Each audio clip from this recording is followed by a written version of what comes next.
A behind-the-scenes look at the working of the L&P Orient Press, which will be launched at Drupa 2024. Suprakash Mitra talks the inkjet talk about all things labels and packaging. Suprakash Mitra in conversation with Ramu Ramanathan at the PrintWeek Studio. So greetings. Suprakash and I are here today to talk about this particular machine, which you can see. This is going to be running live at Drupa at Dusseldorf from 28th May to 7th of June. Quick tech specs about the machine. It's a 6 to 7 color simplex label. It's 330 mm, 13 inch, 6 to 7 colors, and we are looking at 600 DPI. And the speeds seem to be 50, 60 meters per minute and UV LED. Yeah. So I just thought I'll get that out there, and then we can start the conversation. From what I have ascertained is that this is the first time you're going to run the machine live, and you're going to the biggest show on the planet and sort of being brave. So we are going to launch it at Drupa. At Drupa. That's very brave. So Thanks. Nervous. I mean, how confident are you?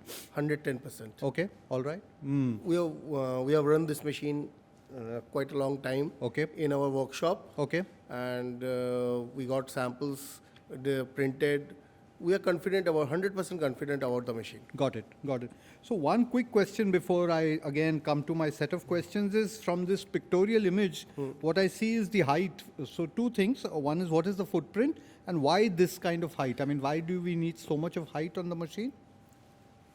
Actually, the footprint is around, with a full configured machine with finishing, it will be something around 14 feet in length and 6.5 feet in the depth. Okay. The height is more just for the reason that we wanted to keep the head and the substrate moving in the eye level, so that anything to be done for repairing or for the operator, it will be easy. He don't need to bend back or...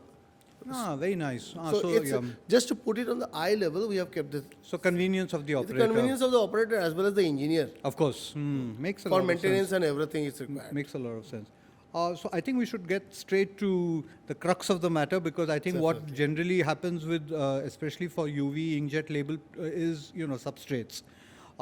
From the sense I'm getting, of course, the information that has been shared, is that you can, it helps you do a wide variety of substrates and sort of materials that you can play with. So I know you have a couple of samples for us. If you can just show. I will show you the couple of samples. Yeah, but first. But apart from that, you can run substrates like any paper media. Okay. Maybe textured, maybe untextured. Okay. Any paper media, any filmic media. Nice. PET, PP, BOPP, whatever you like. Okay. Even any metallic media. Okay. Including aluminium foil. Nice. Keeping an eye on the pharma university. Pharma industry, yeah. Nice. So what do you have for us to show us? And because I think that's what our, what I have very few things. Great. This is on a paper media. Okay.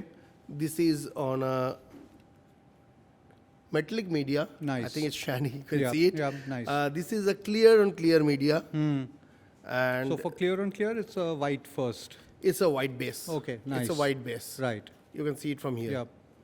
And this is again a paper media. Okay. Nice. So, and in terms of the business model, what are you looking at with this particular press, in the sense that, are you looking at an existing converter with one flexo unit, two flexo units, going for an add-on for short runs and super specialized applications, or are you looking at somebody who's going for a standalone? First of all, we are looking for both the options, because a person having one or two flexos will have enough of short run jobs, which he needs to manage in this digital. Plus, any new startup, starting his level business, the ideal machine will be this, not a flexo. He may go for a flexo in the second half, but first thing, because this machine will give him a leverage to run a short as well as medium run. Got it. So when you're saying short run, if again, for my understanding, what is your definition approximately? See, anything below 3000 linear meter, you can call it a short run. Okay. And we can go up to, and where does the crossover happen in terms of? It depends. Actually, it depends because we are basically, this is the ink consuming machine. Correct. So depending on the coverage, in Yep. case of pharma, the ink coverage is very low. Yep. You can go to up to 5,000, 6,000 linear meter on a digital, and it would never hamper the cost, overall Nice. costing, Nice. OPEX. Yeah. But maybe in case of FMCG or cosmetics, the things become different. Nice, nice. So again, Suprakash ji, you shared with us sort of 4 samples, metallic and filmic and so on. Again, the main question that comes from a lot of the converters is inks. So what are you bundling this with, and what are the sort of possibilities I have with See, the color gamut and this all is that? this is a basically 7/8 color press. Okay. Means the chassis is made of 8 color, Okay. 8 color. Okay. So we can have a 7 color or a 8 color, which starts with a white, Okay, then CMYK, okay, then OB, okay. orange and violet. Yeah, yeah. So this total thing, apart from the white, the CMYK and OV, will give a 94% gamut of Pantone shades. Nice, nice. So if somebody wants the 8th part is empty, because if somebody wants a spot varnish or any special color, Yep. he can have on that. Sure, sure. And what is the thing with fast drying? Because obviously, if you're talking of these kind of speeds and turnaround, what? See, the thing is that for case of UV, there is no drying; it's curing first of all. Correct. Huh. And no, but the inks. Sorry.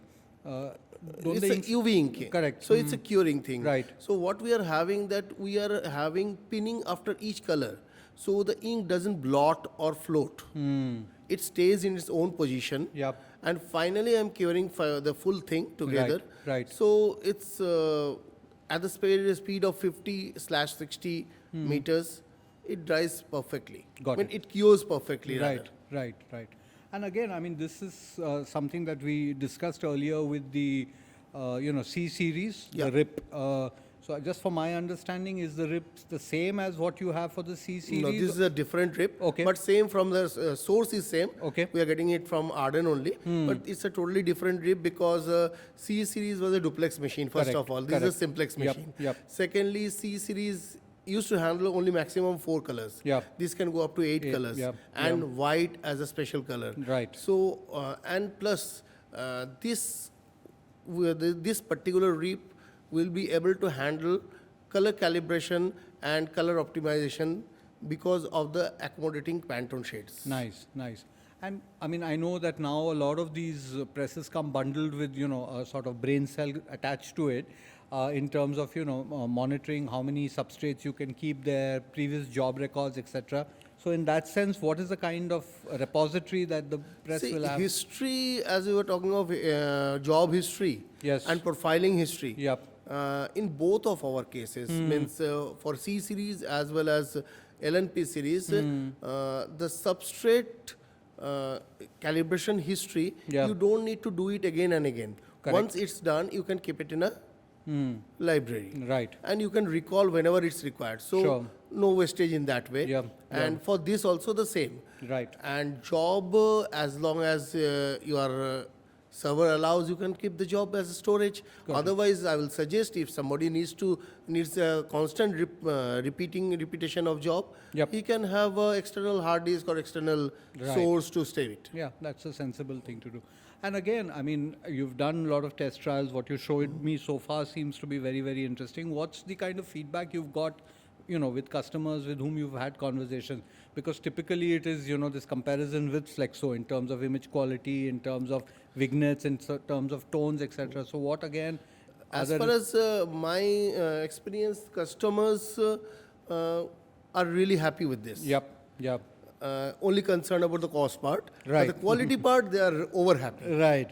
हाँ तो मतलब कितना देती है that continues to be कितना देती है, that continues to be a the big Indian problem. first question of Indian yeah, right, users. Right. And I mean, coming back to inks, I mean, you've said that who are you partnering with, and what is the sort See, of again, we are again using Kyocera head. correct? So in that case, Kyocera has very limited options.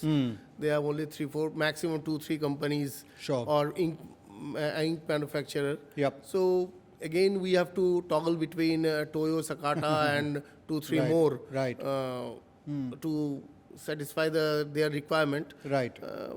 We are doing that Yeah. for getting a minimum price Right. from them. And how does this score on things like VOC and all of that? See, all this ink manufacture is zero VOC ink. Correct. So all this manufacture, so we are not using any local ink. So Correct, no correct. question arises. So automatically. Because when somebody gets a Toyo ink or Sakata ink, Yeah. the manufacturer of ink manufacturer, they give all this Sure. environmental certificates Got it. along got with it. the ink. And again, compatibility with substrates, because again, this is becoming the norm, especially since आपने जिक्र किया pharma, etc. So certified substrates, is there something that you promise that this is See, this is a we kind have of a, certified we have Yeah. something around 22 certified substrates, but people can try it anyway because as long as it's a UV ink, Yep. they can print on practically any substrate. Yep. And what we are talking about is all secondary packaging. Correct. We are not talking about primary packaging. So in that case, food grade or medicine grade is not required. It's always a secondary packaging. That's true. So in that case, that doesn't directly apply to you. directly yeah. apply to that norm. Yeah, yeah. It's just that generally there's a sensitization to these things, so it's better to be vigilant right from day one. I guess. Yeah. Right. So, sorry, coming back to that question, kitna deti hai? So, what are the kind of maximum speeds we are getting now per minute? And It's basically 50 to 60. Okay. Depending on the substrate. Because a very thin substrate you cannot run on 60. Okay. And a very thick substrate also you cannot run on So 60. thin would be what, 35, 40 microns or? No, I can start from 16 micron. Okay. Okay. So, your definition would come within that. Okay. So, 16 to? 16 to, we can go up to, I have tried out with 140. Nice. Nice. Okay. Very good. And in terms of DPI? It's 600 dpi. Right, right. And in terms of speed for that, what is the sort of DPI for 4 colors and what do you do with white? No, it's white, then 4 color, 4 color, then special yeah, color. right, right. So, and what The speed doesn't vary on color. Yeah, yeah. The speed remains same if you are printing on 4 color, 5 color or 8 color. The speed remains same. Yeah. No, my thing was more to do with color profiling. What are you sort of doing in terms of enhancing that? Because obviously there is some kind of pre-press intelligence that is required. Yeah. Definitely, our RIP has the full color profiling as well as color management Yeah. incorporated in it. Right. In this case, in the Okay. case of level. Right. Because most of the pharma brands, FMCG brands are very strict on their colors. Of course. So, and they use, normally in conventional way, method, they use Pantone colors. Yep. But they want the same effect with the digital. Got it. So we are having that capability in our RIP Yes. to basically enhance that, yeah. calibrate the Pantone shades into these 4 or 5 colors. Got it. And because of pharma, is there sort of any features that you have, like, invisible inks? I mean, आपने जिक्र किया वापस metallic inks का, but See, something I to- have one set of heads free. Okay, so I can play with that. You can play with that. Right, Number 1 point. right. Secondly, for pharma, more of a hardware part, software security goes more. Okay. Means rather than invisible ink, people prefers on QR code, Correct. micro QR code, Right. track and trace, and all these things. So our RIP is ready to accommodate all those things. Got Those features are obviously optional features, and end user need to buy it Okay. separately. But our RIP will be ready to accommodate all these things. Got it. And for FMCG also, what we see, especially startups, I mean, you go to any airport or any of these premium malls, you see the kind of work that is being done with the, pouches and Definitely. even sort of in molds and so on. So my question is, say for that level of color complexity, do I need to go in for something like an inline spectro or something for the machine? And You have option. Okay. You have an option in our machine Okay. to have inline spectro. Right. In fact, you have an option. We have an option of data verification, also camera data verification also. Right. But it doesn't come in the base model. Got That it. is the optional. So that's Because additional, normal persons don't require that price enhancement and quality or quality enhancement. Right. So if somebody asks, I can always supply. Right, right. And again, just for my understanding, because I know we've discussed everything, but we've forgotten to like touch upon the architecture of the machine. So in terms of the web tension, how does that work? And are you working on servo motors? We are working on servo motors. Okay. And microprocessor hold web tension. Okay, nice, nice. So it seems to be sort of very well thought through and very well thought through and worked out. Yeah. Model. So this is what, 2 years of R&D? It's 2+ years of R&D. Okay. What we are doing. Right, right. Interesting. Again, one of the things we are hearing, I mean, we were trying to do, not me, one of my colleagues, the senior editor, Noel Dicuna, he's sort of spends most of his time, spare time just studying inkjet label presses. And one of the things that he is sort of focused on is intelligent automation and how that can sort of enhance productivity by, 10x, 15x, etc. So I'm trying to understand, because again, this is a word which is very loosely used in our industry, automation hai. So what does automation mean for you specifically with the L&P series? And if there's any one USP that you think that this is something that you are offering, which probably others are not in? See, automations may be in both type. Okay. Maybe a software type, maybe a hardware type. If you're talking of automation software type, then we can call it VDP, means variable data processing, printing, track and trace, and other security features. Yep. Our dynamic rip holds all those things. In the they have a provision of all those things. Nice. So in that case, you can have multiple formats of images, Right. or alphanumeric data, or barcode, whatever you like. Ji. So it will be a real-time dynamic rip which will punch everything on the base PDF and print on a real-time basis. So you don't need to re-rip or do it again, Nice. or make separate PDF for each. Got it. profile. So this is again This is Arden, the UK-based thing, and Yeah, they're this is the software customizing one. it, and they're customizing it. Yeah, for this you. is the software base. Yeah. And the hardware part, what we can offer is that basically our model is something like this. First, we are having a corona treatment for filmic media. Yep. Then comes white, 4 color, special colors, and finally we are giving a coating unit, flood coating unit. If at all he requires, he can bypass it, Got but it. it comes with the machine. Yep. And then it's an optional thing, but if somebody wants, we can have an inline die cutting system also. Nice.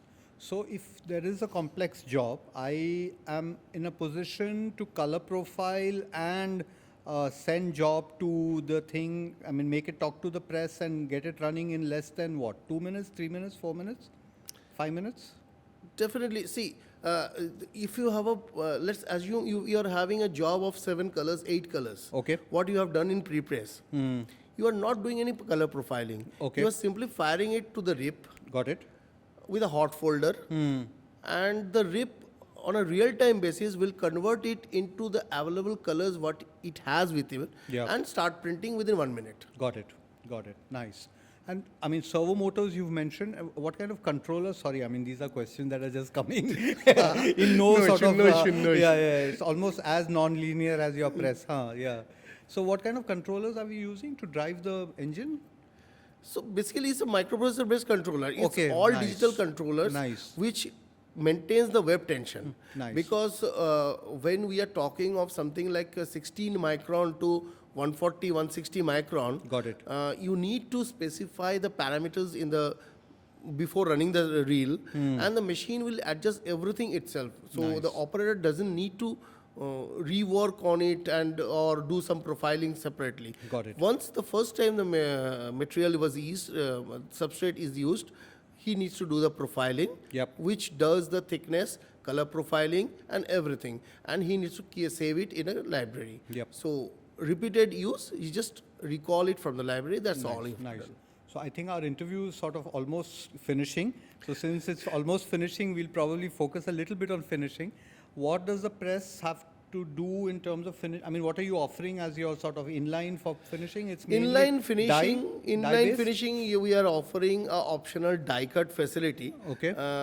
See, there are, but it's again, you may have a question that with a digital via analog die cut Correct, facility. correct. So I was expecting this question from you. Right. So actually, what happens that there are two ways of doing a die cutting digitally. Yep. The first is the cutter. the pencil cutter or the knife cutter, what you call a CNC cutter. So those speeds are very slow. It may be 6 to 8 meters per minute. That's true. So it's very, very slow, maybe 1/10 of our printing speed. So that doesn't really actually works. It makes the press unproductive in a way. It makes the press totally unproductive.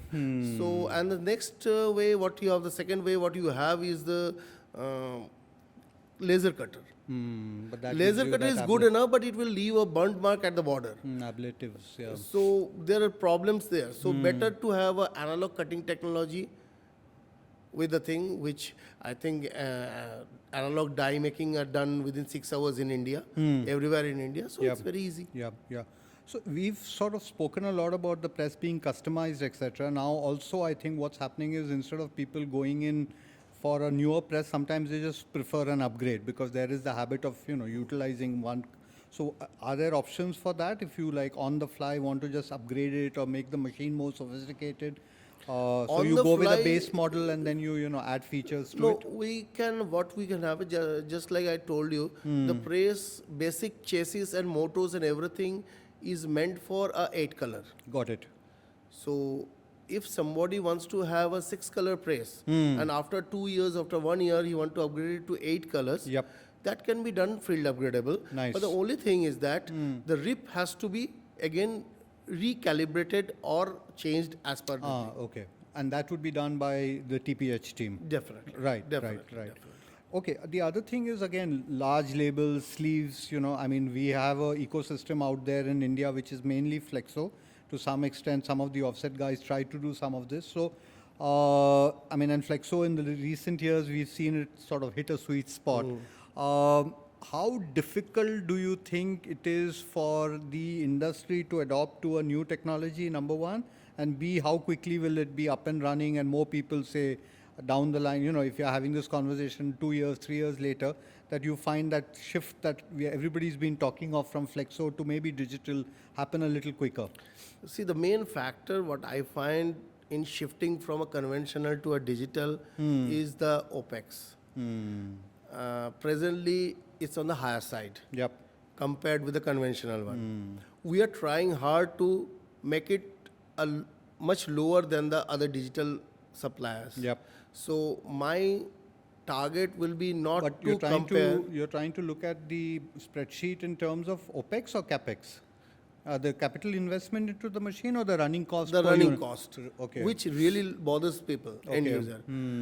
So in that case, we are trying our level best to not to compete with other digital supplier, rather to compete with conventional. Right. Definitely, it will not be same to same, but a marginal hike we are looking for.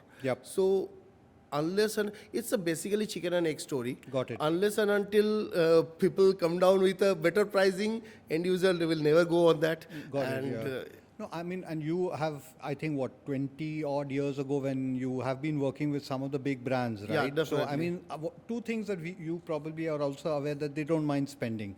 Got it. But what we are seeing in the label converting space is the cost of label, for some reason, there's a massacre out there in terms of price. And you can see that the price has sort of hit rock bottom low in a way. So don't you think two things are going to happen? One is the price of label might go up. And in that sense, it will probably benefit you in terms of the The price of label has to go up. Correct. Because presently, the rock bottom price you are quoting is done by second-hand flexo players. Correct. Which I think within next 2 to 3 years, the machine will die out.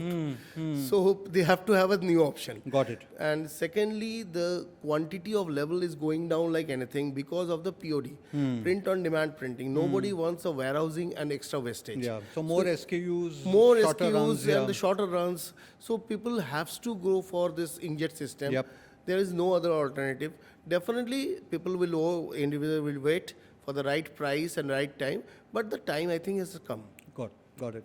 And you mentioned OPEX, but you're okay with TCO? I mean, total cost of ownership? Definitely. TCO is also wonderful in our case. The CAPEX will be very much competitive on the lower side with the existing market.